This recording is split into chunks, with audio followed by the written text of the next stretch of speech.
Bonjour à la tribu des apiculteurs, bienvenue dans cette nouvelle vidéo où je vais vous expliquer les bases de l'apiculture.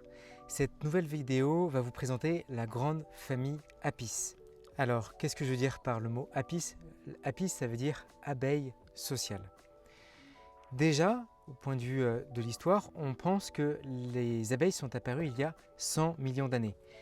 Elles sont passées d'abeilles solitaires à une vie en colonie, même s'il reste toujours actuellement des abeilles qui vivent en solitaire. Par rapport à l'origine, de quel pays l'abeille provient, ça peut être l'Asie, l'Afrique ou l'Amérique du Nord, mais en tout cas, les récentes recherches montrent que c'est plutôt en Asie que l'abeille est apparue. Et vous allez voir également pourquoi dans cette vidéo.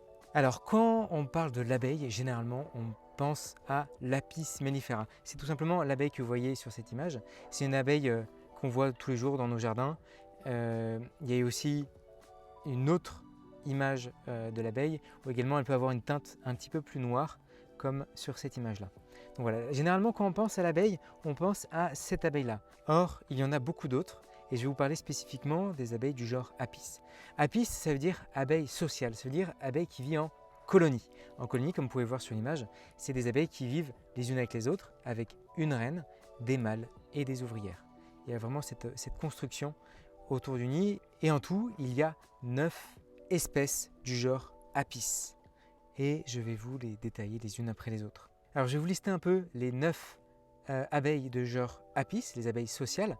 Je vais vous les détailler les 9 espèces, vous donner leur nom.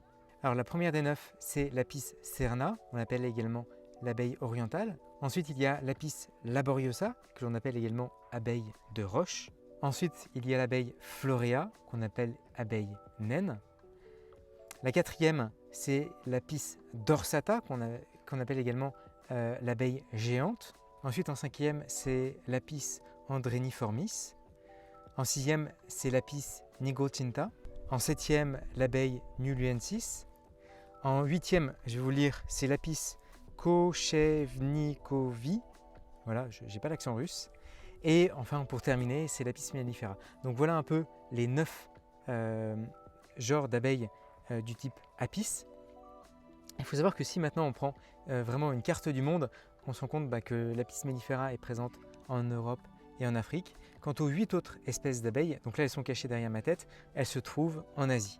Vraiment, si on fait une répartition géographique des deux, je décale ma tête, voilà, comme ça vous pouvez voir que l'Apis mellifera, une seule est présente en Europe et en Afrique et les 8 autres sont présentes en Asie. C'est pour ça qu'on pense vraiment que l'origine de l'abeille est en Asie et ensuite une partie des abeilles ont migré, c'est devenu ensuite l'Apis mellifera, tandis que l'Asie a le patrimoine le plus riche des abeilles du type Apis, des abeilles sociales.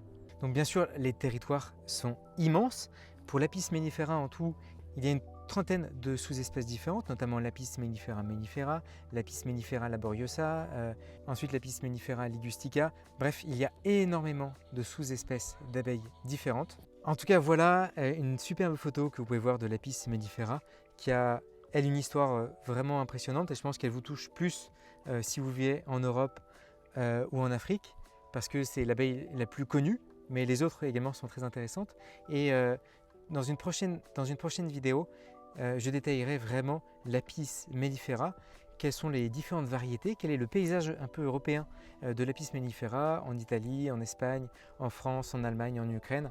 Pourquoi est-ce qu'on parle parfois d'abeilles noires? Donc voilà, je détaillerai tout ça dans une prochaine vidéo. En tout cas, merci d'avoir regardé cette vidéo. N'hésitez pas à la liker, ça m'encouragera pour continuer cette série sur les fondamentaux de l'abeille et de l'apiculture. À bientôt!